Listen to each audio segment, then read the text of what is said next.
کہ جو بیجا اخراجات ہیں ان پر خرچ ہوں گے تو پاکستان کی عوام ایک بار پھر پیچھے رہ جائے گی، تعلیم میں، صحت میں۔ تو یہ وہ معاملات ہیں جن کے لیے ہم نے کھڑے رہنا ہے، ہم نے آواز بلند کرتے رہنا ہے۔ میرے ساتھ آج اسد کیسر صاحب موجود ہیں، تیمور جھگڑا صاحب موجود ہیں، یہ تفصیلی بات کریں گے۔ اسد کیسر صاحب جی بسم اللہ۔ آپ کے سامنے اپنا نقطہ نظر رکھا۔ دیکھیں، اس وقت ملک میں امن کوئی قانون اور آئین نہیں ہے، شخصی خواہشات پہ اس ملک کو چلایا جا رہا ہے، اور ملک دن بدن مختلف خطرات سے دوچار ہوتا جا رہا ہے۔ آپ دیکھ رہے ہیں کہ اس وقت دو صوبے امن جنگ کی زد میں ہیں، ایکسٹریمزم بڑھ رہی ہے، اور وہاں پاکستان کے خلاف جذبات اور خدشات بڑھ رہے ہیں، جو کہ بہت تشویشناک ہے۔ اور امن سب کا تعلق ہمارے پالیسیوں سے ہے، ہماری فارن پالیسی سے اور ہماری انٹرنل پالیسی سے، اور معاملات کو دیکھنے کی جس طرح اس کو ہینڈل کیا جا رہا ہے، جس طرح اس کے بارے میں رویہ رکھا جا رہا ہے، اس کی وجہ میں صرف آپ کو دو صوبے کے حوالے دے رہا ہوں۔ پنجاب ہمارا سب سے بڑا صوبہ ہے، اور وہاں بھی جو حالات ہیں یہ سمجھتے ہیں کہ پنجاب میں بہت ترقی ہو رہی ہے۔ آپ سارے اس میں میکسیمم لوگ پنجاب سے تعلق رکھ رہے ہیں۔ میں آپ سے پوچھنا چاہتا ہوں کہ آپ جائیں تحقیق کریں، گندم کے کسان کتنے رو رہے ہیں اور گندم کے کسان کا کتنا استحصال ہو رہا ہے، اور ابھی ظلم یہ ہو رہا ہے کہ کسانوں کو مجبور کیا جا رہا ہے کہ وہ کم از کم یہ گندم اور یہ اس قسم کی فصل جو ہے نا بونے سے وہ انکار کر لیں۔ اس طرح کپاس کا کسان، گنے کے کسان جو ہے رو رہے ہیں، اس کو پیسے نہیں مل رہے، اس کو مؤثر جو اس کا ریٹ ہے، جو اس کو حکومت کی ذمہ داری ہے کہ اس کا صحیح تعین کرے، اس کو وہ نرخ نہیں مل رہے۔ آلو کو کسانوں کو آپ نے دیکھا کہ آلو کو کس طرح اس نے ادھر جو ہے نا جس طرح بے توقیری کی گئی، وہ پانی میں پھینکا، اور ان کے پاس گودام کے لیے جگہ نہیں ہے آلو کے کسان۔ اور ہمارے صوبے میں جو ٹوبیکو کا مطلب یہ یہاں تو ایک تاثر کر رہے ہیں، لیکن ادھر جو ٹوبیکو کی کسان ہیں وہ بہت بری طرح رول رہے ہیں، اور ٹوبیکو کے کسان کے ساتھ جو استحصال ہو رہا ہے، جو بڑی کمپنیاں اور حکومت میں آپس میں گٹھ جوڑ کی ہوئی ہے، اور یہ کوشش کر رہے ہیں کہ کس طرح کسان کی جو بنیادی حق ہے اس کو محروم رکھا جائے، اور کسان کو مجبور کیا جائے کہ اونے پونے داموں جو ہے نا وہ اس کو فصل جو ہے نا یہ حاصل کرے، تاکہ بڑے بڑے منافع کریں۔ اور حکومت عملاً وہ کسان کی سائڈ پہ ہو، وہ اس وقت مافیا اور بڑے بڑے انڈسٹریز کی سائڈ پہ بیٹھے ہیں، اور وہ خود اس میں انوالو ہے باقاعدہ استحصال۔ تو مجھے سمجھ نہیں ہے کہ خوشحالی کدھر ہے۔ اس طرح سندھ میں بھی دیکھیں، چلو ہمارے صوبے میں تو جنگ ہے، حالت جنگ میں ہے، یعنی ادھر بھی استحصال اتنا ہو رہا ہے کہ یہ آئین اور میں تو بالکل واضح ہے کہ جس صوبے کی جو پروڈکٹس ہے سب سے پہلے اس کے اوپر اس علاقے کی عوام کا حق ہے۔ سی این جی ہمارے مطلب جو ہمارا گیس کا جو پروڈیوس ہے، جو جتنی پروڈکشن ہو رہی ہے وہ ہمارے لیے کافی ہے، لیکن وہاں سی این جی بند ہے، وہاں جو ہے نا گیس کی لوڈ شیڈنگ ہو رہی بے تحاشا۔ بجلی کا تو پوچھے نہیں۔ میں جس ضلع سے تعلق رکھ رہا ہوں، سوابی، جو تربیلا ڈیم کا پاور ہاؤس ہے وہ سوابی پہ ہے۔ بدقسمتی سے جس وقت تربیلا ڈیم بن رہا تھا اس وقت جو لیڈرشپ تھی، جو بھی جس کے پاس اختیار تھا، انہوں نے صحیح ایگریمنٹ نہیں کروایا۔ حالانکہ چاہیے یہ تھا کہ جس ضلع میں یعنی ہمارے ضلع میں پاور ہاؤس ہے وہاں سے ہمیں ڈائریکٹ بجلی نہیں دی جا رہی ہے۔ میرے ضلع میں گزشتہ 4 دنوں سے بجلی بند تھی، 4 دنوں سے۔ وجہ کیا تھی کہ بجلی آ رہی ہے برہان سے، اٹک سے، لائن کٹ گئی۔ بھائی تو پہلے سے ڈائریکٹ جو ہے نا جہاں ہم پروڈیوس کر رہے ہیں میرے ڈسٹرکٹ میں اس کا پاور ہاؤس ہے، آپ ہمیں بجلی نہیں دے رہے ہیں، کہیں اور گھما کے، اور وولٹیج اتنا کم ہوتا ہے کہ وہ نہیں۔ میں صرف مثال کے طور پر کہہ رہا ہوں کہ ہمارے ساتھ تو رویہ یہ رکھا جا رہا ہے کہ جو تربیلا ڈیم کی بجلی ہے وہ بھی ہمیں نہیں دی جا رہی، اس میں بھی جو نا جس طرح ہم محروم ہیں، تو یہ قسم کے جذبات ہوں گے تو لوگوں میں کیا احساسات و جذبات ہوں گے؟ اور ساتھ یہ کہ جو خیبر پختونخوا میں بجلی کی لوڈ شیڈنگ ہو رہی ہے 18 گھنٹے لوڈ شیڈنگ، تو اس صورتحال میں کیا انڈسٹری ترقی کرے گی، کیا کاروبار چلے گا، کیا خوشحالی آئے گی؟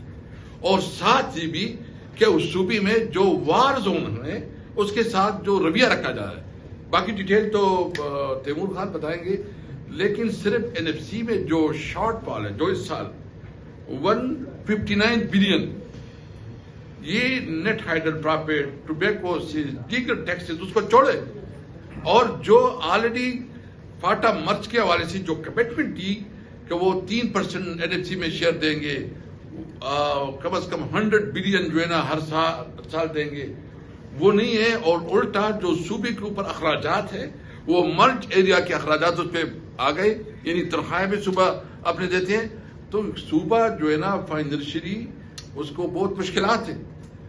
لیکن جو صورتحال ہے بیرونی ملک ذاتی خواہشات پہ چلایا جا رہا ہے، ملک میں بدامنی بڑھتی جا رہی ہے، مایوسی نوجوانوں میں بڑھتی جا رہی ہے، اور پھر آپ نوجوانوں کے ووٹ کے حق سے بھی محروم کر رہے ہیں، تو یہ سوچو کہ اس کے کیا اثرات اور کیا جذبات ہوں گے۔ دیکھیں عدالت تو آپ معلوم ہے، کسی عدالت سے انصاف کا توقع کرنا تو ابھی ناممکن ہو گیا۔ آپ دیکھ رہے ہیں کہ آپ ججز کی ٹرانسفر کریں گے اور اس وجہ سے ٹرانسفر کروائیں گے کہ انہوں نے تمہارے فیصلے نہیں مانے، یا وہ جو نا میرٹ کے مطابق چلے ہیں، اور جو ان کے ساتھ رویہ رکھا جائے، خدا رسول کا واسطہ کہ اس ملک کے اوپر رحم کرے، یہ وقت گزر جاتا ہے، کوئی پرمنٹ نہیں ہوتا، یہ عہدے عارضی ہوتے ہیں۔ آئے اس ملک کی سوچے، پاکستان ہمارے لیے سب سے پہلے ہے، پاکستان کی عوام ہمارے لیے سب سے پہلے ہے، ہماری پریارٹی پاکستان کی عوام ہونی چاہیے۔ ذاتی انا ایگو پہ، دشمنیوں پہ، کسی کو جیل میں ڈالو، اس کے خلاف کیسز ڈالو، ابھی جو سائبر کی بات کی ہے سلمان اکبر راجہ صاحب نے، تو ہماری موقف تو صحیح ثابت ہو گئی، لیکن اس کے خلاف جتنی کیسز ہوئی، پرچی ہوئی، کیس ٹرائل ہوئی، جھوٹی بیانات آئے ابھی قوم کے سامنے، یا حکومت جو ہے نا ڈینائی کرے، اس کو کہے کہ جھوٹ ہے، تو بہرحال ہم نے اس ملک میں آئین اور قانون کی جنگ لڑی ہے۔ ہم نے اس ملک میں تمام وحدتوں کو، تمام کمیونٹی کو، تمام صوبوں کو یہ احساس دلانا ہے کہ پاکستان آپ کا ہے، آئین مقدم ہے، اور ملک آئین اور قانون کے مطابق چلے گا۔ پنجابی، سندھی، بلوچی، پختون، سرائکی، مہاجر، سندھی، سب ہم بھائی بھائی ہیں، لیکن یہ ملک تب بھائی بھائی بنیں گے جب ملک میں آئین کا احترام ہوگا اور ذاتی خواہشات سے زندگی نہیں گی۔ میں آخر میں اتنا کہوں گا کہ ابھی گلگت بلتستان میں الیکشن ہو رہا ہے، وہاں ہماری پارٹی کے ساتھ جو رویہ رکھا جا رہا ہے، جس طرح ہماری پارٹی، میں نے اسمبلی کی فلور پہ بھی کہا کہ ہم نے ایک پارٹی کے ساتھ الائنس کیا، اور اس پارٹی کی یعنی یہ سوچ لے کہ ایک لیگل پروسیس سے نشان الاٹ کیا گیا، اور اس کو پتہ چلا کہ طریقے صاحب کے ساتھ انہوں نے الائنس کیا ہے، اس سے ان کا بنیادی حق چھینا گیا، اور وہ نشان ہے اس کو ختم کر دیا گیا۔ مطلب اس پہ آپ کیا سمجھتے ہیں کہ یہ الیکشن ہو رہے ہیں؟ پوری دنیا میں جمہوریت تو برائے نام رہ گئی، ابھی جمہوریت ختم ہو رہی ہے۔ پاکستانی عوام کو جمہوریت کے لیے کھڑا ہونا ہوگا۔ آپ نے اگر اس ملک کو چلانا ہے، میں اس مقتدر طبقے کو کہنا چاہتا ہوں، ہماری کسی سے دشمنی نہیں ہے، ہمارا صرف ایک مطالبہ انصاف کرو، ہمارا ایک مطالبہ میرٹ کے مطابق فیصلے کرو، ہمارا مطالبہ ہے کہ عدلیہ کو آزاد کرو، عدلیہ کو جو اس کی ذمہ داری ہے، اس کی ڈیوٹی ہے، اس کو پوری کرنے دو، اس میں حرج نہ ڈالو۔ ہم سمجھتے ہیں کہ ملک میں صحیح پارلیمنٹ ہو، جو عوام کا منتخب پارلیمنٹ ہو، وہ تب ہوگا جب ایک نیا الیکشن کمیشن ہوگا جو تمام سیاسی پارٹیوں کی کنسنسس سے ہو، جس پہ کسی سیاسی پارٹی کی اعتراض نہ ہو، اور الیکشن ہو اور صحیح پارلیمنٹ بنے تاکہ وہ ملک کی صحیح فیصلے کرے۔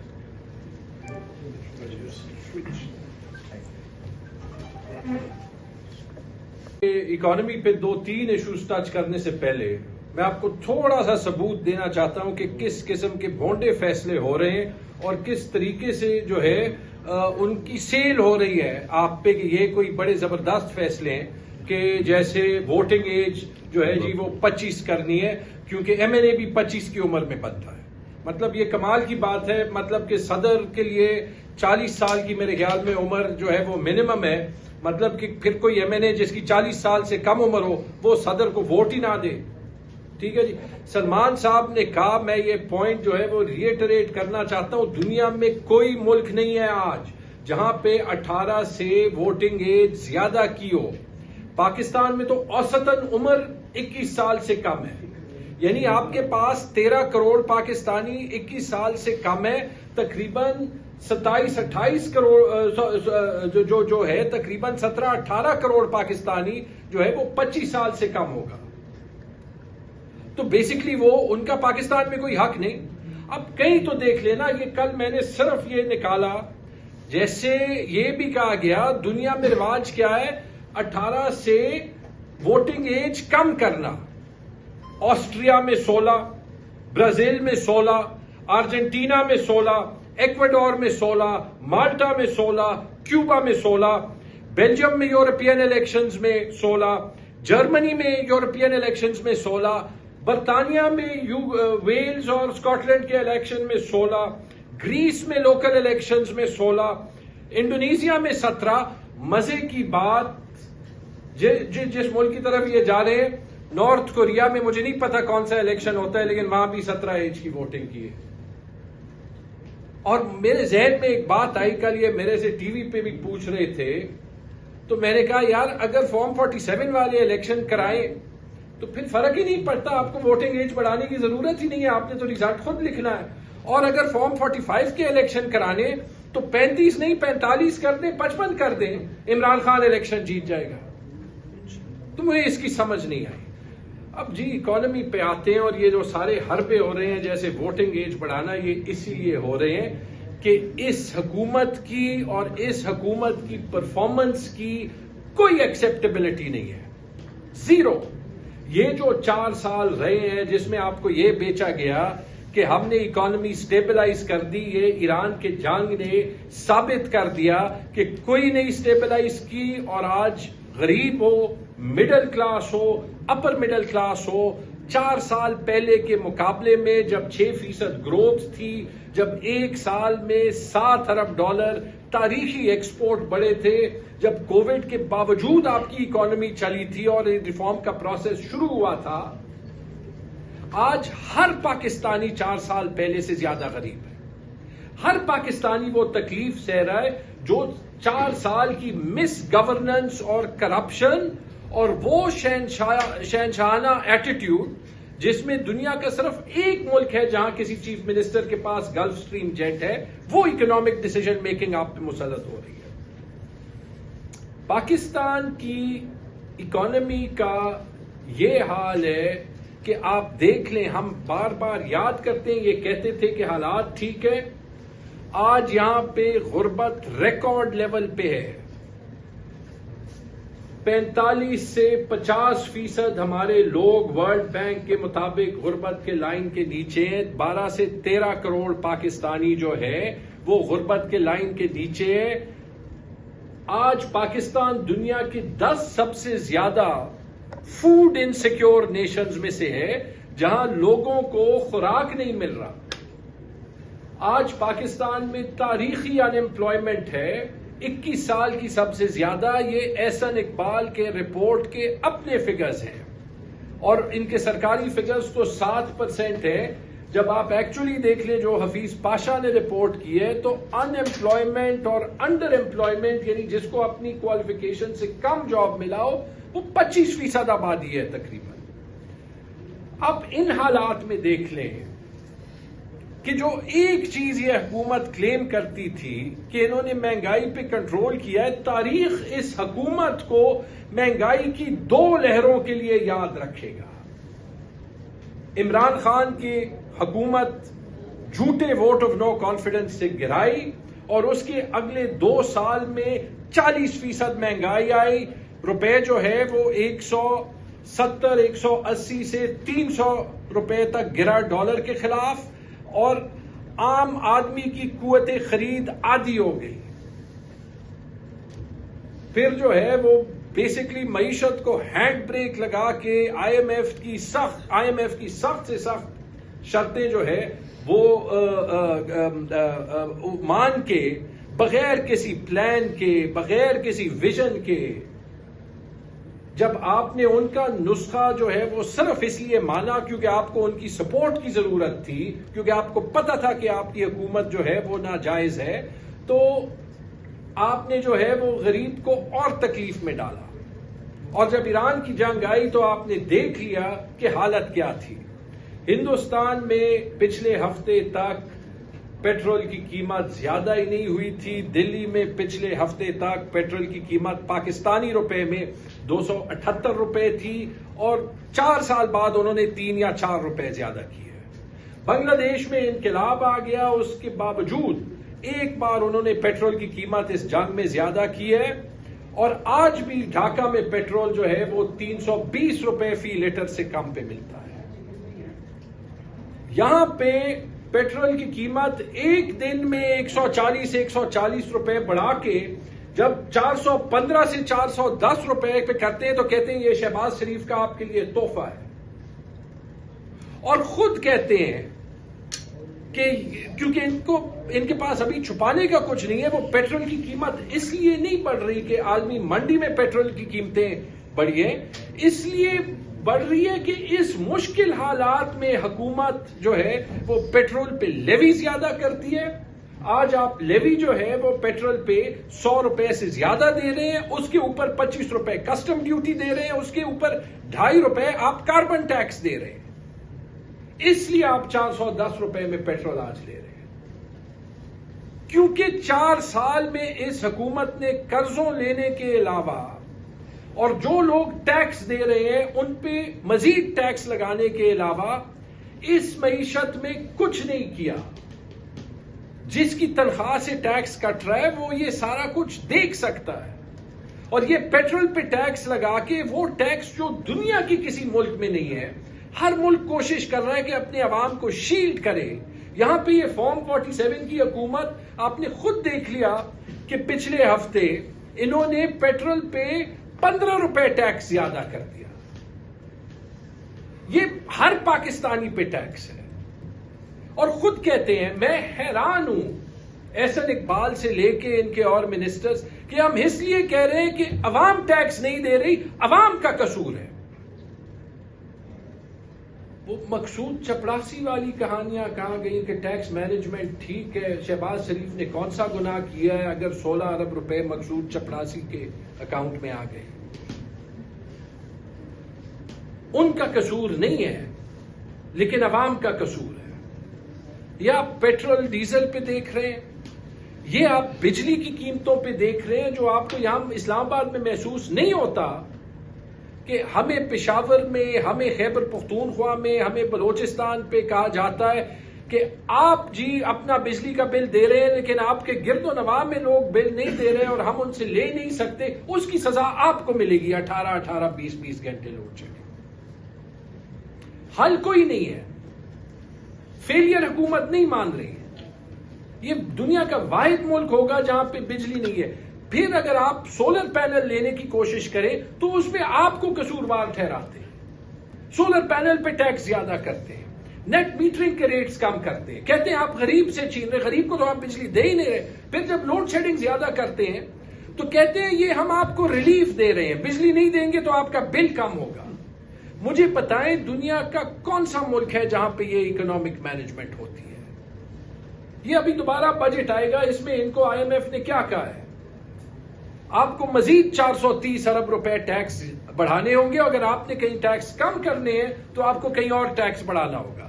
مطلب آئی ایم ایف کو ان پہ کوئی بھروسہ نہیں ہے کہ یہ اپنے پلانز کو امپلیمنٹ کر سکتے ہیں، اس لیے وہ ایک روپے کا حساب مانگتے ہیں. دنیا کا کوئی آئی ایم ایف پروگرام نہیں ہے جہاں پہ آئی ایم ایف بجٹ سے پہلے آ کے یہاں پہ بیٹھ جاتی ہے کہ ہمیں ایک نمبر دکھاؤ.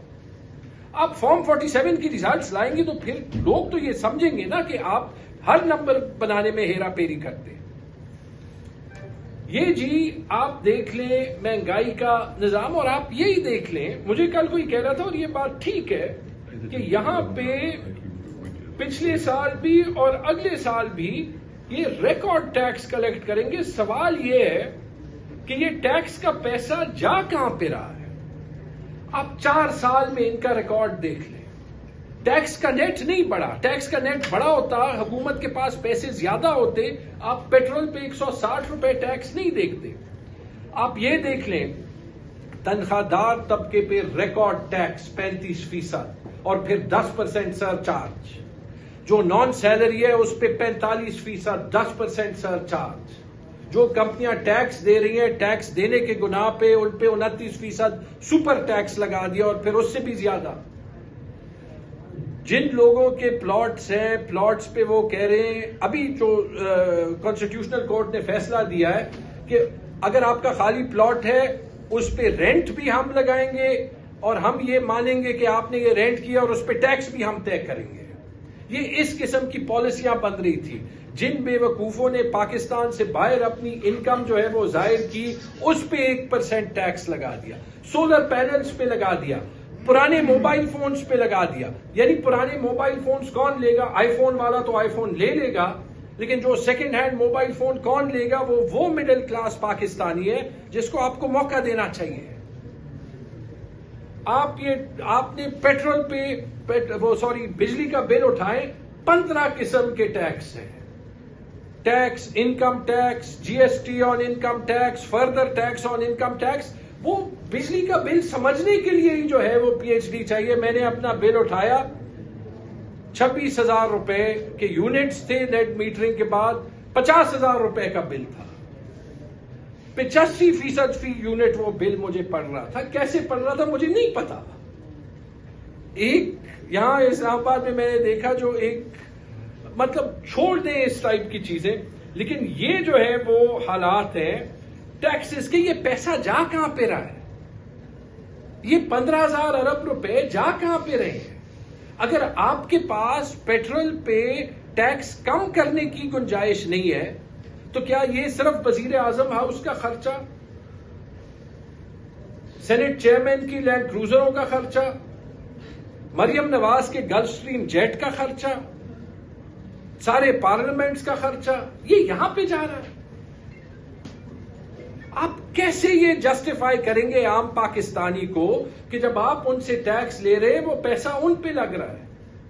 کیا یہ 25 کروڑ عوام صرف ان حکمرانوں کے لائف سٹائل فنڈ کرنے کے لیے رہتے ہیں؟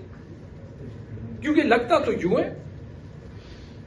یہ 4 سال کا معاشی ریکارڈ ہے اور چونکہ یہ وہ کاسٹ کٹنگ نہیں کر سکے، یہ اس لیے ابھی کہہ رہے ہیں کہ ہم صوبوں سے پیسہ لیں گے اور این ایف سی بدلیں گے، کیونکہ وفاق جو ہے وفاق کے پاس پیسے نہیں ہے. اور میں یہ بڑی عاجزانہ گزارش کروں گا کہ اس پہ سوچیں. یہ پاکستان کے مسائل کا حل نہیں ہے. میں 5 سال ایک صوبے کا وزیر خزانہ رہا ہوں. آپ کی 99.9% آبادی ان 4 صوبوں میں ہی رہتی ہے. کل رات میرے سے کسی نے ٹی وی پروگرام میں پوچھا پی ایم ایل این کے کہ جی آپ جو ہے وہ کوئی نسخہ دیں. میں آپ کو دیتا ہوں، لیکن پہلے تو آپ یہ سمجھ لیں کون کہتا ہے صوبوں کے پاس پیسے زیادہ ہے. ہم ایجوکیشن پہ کتنے پیسے لگاتے ہیں؟ کتنے بچے ہیں آؤٹ آف اسکول؟ 2.5 کروڑ. مطلب ہمارے پاس تقریباً آدھا ٹیچر ہے جتنا ہونا چاہیے. کیوں یہ ٹیچر نہیں بھرتی کر سکتے؟ صوبوں کے پاس پیسے نہیں ہیں. پوری دنیا کہتی ہے کہ پاکستان جو ہے وہ ہندوستان جیسے ملک کی کمپیرزن میں بھی تعلیم پہ آدھے پیسے استعمال لگاتا ہے. یونیورسٹیوں کا بجٹ 2018 سے وفاقی بجٹ میں نہیں بڑھا. 8 سال ہو گئے. یہ صوبوں کے پاس پیسہ زیادہ ہے. ہیلتھ کی مثال لے لیں، اسی صوبے کی مثال لے لیں جہاں پہ اتنے پیسے ہیں کہ وہ گلف سٹریم جیٹ لے سکتے ہیں، لیکن تونسا کے ہسپتال میں وہ ریوزبل سرنج کا استعمال ڈاکٹر نہیں ختم کر سکتے کیونکہ آبویسلی ان کے پاس وہاں پہ بجٹ دینا نہیں ہے. اور 331 بچوں کو ایک ہسپتال میں HIV ہوتا ہے اور وہ BBC کی رپورٹ کی وجہ سے پتہ چلتا ہے. یہ صوبوں کے پاس پیسہ ہے. سندھ میں یہ حالات ہیں، بلوچستان کی تو بات ہی نہ کریں، آپ کے پاس جو ہے وہ فاٹا میں 80 سال آپ نے پیسے جو ہے وہ نہیں دیے. تو جب آپ صوبوں سے وفاق میں پیسے لے لیں گے تو یہ کون سا مسئلہ حل ہوگا؟ سڑکوں کی مینٹیننس بہتر ہوگی، جو دہشت گردی کی جنگ ہے پولیس کو پیسے زیادہ مل سکیں گے. آپ نے اپنے اخراجات کا نظام جو ہے وہ بدلنا ہے. 4,500 ارب صوبوں اور وفاق کی جو ہے وہ پرماننٹ امپلائیز پہ تنخواہوں کا بل ہے. 4,500 ارب. میں اور آپ تو جو ہے وہ ٹیکس دیتے ہیں. یہ NFC میں بیٹھ نہیں سکتے کہ اس کو کم کرنے کا طریقہ نکالیں. 2,500 ارب روپے ہمارے پینشن کا بل ہو گیا ہے، جو دنیا کے ہر ملک میں فائنانس ہوتا ہے. چین جیسے ملک نے پچھلے 10 سے 15 سال میں پینشن کے نظام کی فائنانسنگ نکال دی. یہ 2,500 ارب 3 سال میں ڈبل ہوتا ہے. 3 سال بعد یہ تقریباً 5,000 ارب ہوگا. اس کا حل نہیں نکالنا. آپ صوبے سے 1,000 ارب روپے وفاق میں لے لیں گے تو اس سے یہ حل ہو جائے گا. اور جب آپ اس کا حل نہیں نکالتے، نقصان پینشنر کو ہوتا ہے. جیسے ریلویز میں آپ نیشنل بینک کے وکیل رہے ہیں، یہ ادارے پھر پینشن نہیں دے سکتے.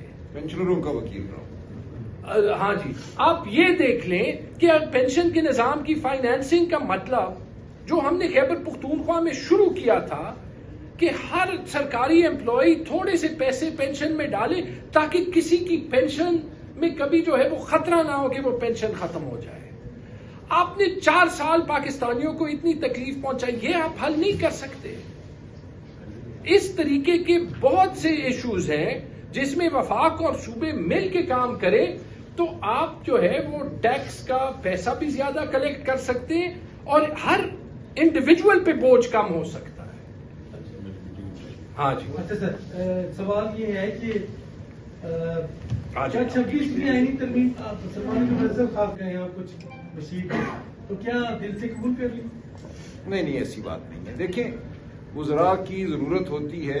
ہمارے تمام صوبے بڑے صوبے ہیں، دنیا کے بیشتر ممالک سے بڑے ممالک ہیں، تو ایسی بات نہیں ہے. وزیر تو اس سے زیادہ چاہیے تھے. آپ نے ایک بنایا ہوا ہے قانون، ایک آئین، جس طرح بھی بنا ہم اس کو نہیں مانتے. ہم نہیں مانتے کہ اس پارلیمان کا کوئی استحقاق تھا، لیکن اس آئین میں جو حد مقرر کی گئی ہے اس حد تک تو بہرحال ہمیں جانا تھا تاکہ صوبے میں بہتر کام ہو سکے، صوبے کے عوام کے مسائل حل ہو سکیں اور وہ وزیر جو یہ کام کر سکتے ہیں ان کو مقرر کیا جائے. تو اس کا کوئی تعلق نہیں ہے ترمیم کو ماننے سے. ہم اس سے زیادہ وزیر سمجھتے ہیں صوبہ خیبر پختونخوا میں ہونے چاہیے. اچھا راجہ صاحب یہ بتا دیں، ابھی جو یہ سائفر آیا ہے سامنے آ گیا ہے تو اس کو آپ عدالت ہیں خان صاحب کے خلاف جو جھوٹی سزا ہوئی، شاہ محمود قریشی صاحب کے خلاف ہوئی، وہ معاملہ تو ہے عدالت میں اور وہ چل رہا ہے اور یہ تمام چیزیں عدالتی عمل میں ہم پیش کریں گے. لیکن آپ جانتے ہیں کہ ہمارے ملک میں عدالتی عمل کی کیا اس وقت حالت ہے. اس وقت میں سمجھتا ہوں زیادہ ضروری یہ ہے کہ عوام کی عدالت میں معاملات کو رکھا جائے اور بین الاقوامی ضمیر کو جوڑا جائے. یہ بالکل ہو رہا ہے. یہ جو سائفر کا معاملہ ہے پوری دنیا اس سے واقف ہے. ہم سے لوگ رابطہ کرتے ہیں، جانتے ہیں، سفارتکاروں کی سطح پہ، صحافیوں کی سطح پہ، ہر سطح پہ لوگ جانتے ہیں کہ اس ملک میں پاکستان میں اس وقت دھونس اور جھوٹ کا راج ہے. اور یہ جو سائفر کے حوالے سے خبر سامنے آئی ہے، یہ خبر ہے، ایک ویب سائٹ ہے جس پہ یہ معاملہ سامنے آیا ہے. ہم اس کو اسی طرح دیکھتے ہیں کہ ایک ویب سائٹ پہ لگی ایک خبر ہے جس پہ نظر یہ آتا ہے کہ سچائی ہے. لیکن اس معاملے کی تحقیق ہونی چاہیے صحافتی سطح پہ بھی اور میں سمجھتا ہوں بین الاقوامی سطح پہ بھی.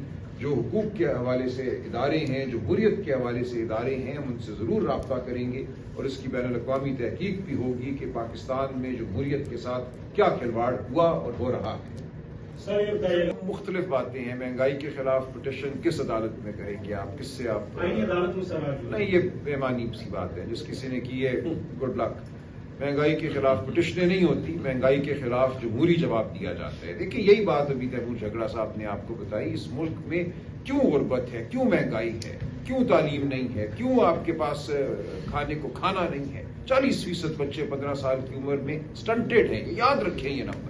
ان کے ذہن اور ان کے جسم ان کی عمر کے لحاظ سے سکڑے ہوئے ہیں. تمام عمر کے لیے آپ نے ان کو امیر کے بچے سے مقابلے کی دوڑ سے باہر کر دیا. تو یہ معاملات عدالتوں میں پٹیشن دائر کرنے سے نہیں حل ہوتے. یہ معاملات جمہوری عمل کے ذریعے حل ہوتے ہیں. ان معاملات کے لیے آپ کو آواز بلند کرنا پڑتی ہے. ہم آواز بلند کرتے ہیں, کرتے رہیں گے. لیکن آپ کے سامنے ہے کہ 20 لوگ بھی کھڑے ہوتے ہیں تو ان کے ساتھ کیا ہوتا ہے. لیکن ہو رہے ہیں لوگ, اور یہ نمبر روز بڑھتا چلا جا رہا ہے. لوگوں کو پتا ہے کہ ان کے پیٹ پر کس نے حملہ کیا ہے, ان کے حقوق پر کس نے حملہ کیا ہے. یہ جو ایک خلش ہے, جو غصہ ہے معاشرے میں, ہر روز ہمیں محسوس ہو رہا ہے. اس کا درجہ حرارت بڑھ رہا ہے. آپ میں, ہمارے بچے, ہمارے دوست خاموش نہیں بیٹھیں گے.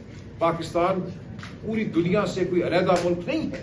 تمام دنیا میں یہ ہوا ہے کہ جب ظلم بڑا ہے, جب خون ٹپکا ہے, تو لوگوں نے آواز بھی بلند کی ہے, لوگ باہر بھی نکلے ہیں. یہاں بھی یہ ہوگا. ہم چاہتے ہیں اس سے پہلے یہ نظام ہوش کے ناخن لے, پاکستان کے لوگوں کو ان کی جمہوریت, ان کے حقوق, انسانی حقوق لوٹا دیں. نہیں لوٹائے گا تو لوگ اپنے فیصلے خود کریں گے. خان اچکزئی صاحب نے ایک میٹنگ آج بلائی ہے, تمام جو ہمارا جو اتحاد ہے اس کے سربراہان کی. آج اس بارے میں بات ہوگی اور انشاءاللہ ہم آگے بڑھیں گے. دیکھیں, یہ میں بار بار کہتا ہوں کہ یہ جو لوگوں کے ذہن میں ایک بات سما گئی ہے کہ ایک حملہ ہونا چاہیے کسی شہر پہ, کسی چوک پہ, اور اس حملے کے ذریعے خان صاحب آزاد ہو جائیں گے, یہ ایک دن کی بات ہے, ریلیں آئیں گے اور وہ ہو جائے گا. ایسا تب ہوتا ہے جب ایک انقلابی صورتحال ہو. بار بار ہم یہ کہتے ہیں کہ ایک سیاسی ایونٹ ایک چیز ہے جس میں 10, 20, 40, 50 ہزار لوگ ہوں, اور ایک انقلابی عمل جو پورے ملک میں ایک طوفان کی طرح, ایک سیلاب کی طرح بہا کے لے جائے ہر ظلم کے نظام کو, وہ ایک دوسری بات ہے. ہم اس جانب بڑھ رہے ہیں, مجھے یہ ہوتا نظر آ رہا ہے, اور اسی لیے ہم بار بار کہتے ہیں ہوش کے ناخن لو. ایسا ہونے سے پہلے پاکستان کے لوگوں کو ان کی عزت لوٹا دو. تم نے گھروں پر حملہ کیا ہے, چار دیواری کو مسمار کیا ہے, ووٹ کو چرایا ہے, اس سے تائب ہو. لیکن نہیں ہوتے ہیں تو پاکستان کے لوگ غیور ہیں, باشعور ہیں, وہ اپنا فیصلہ ضرور کریں گے. شکریہ.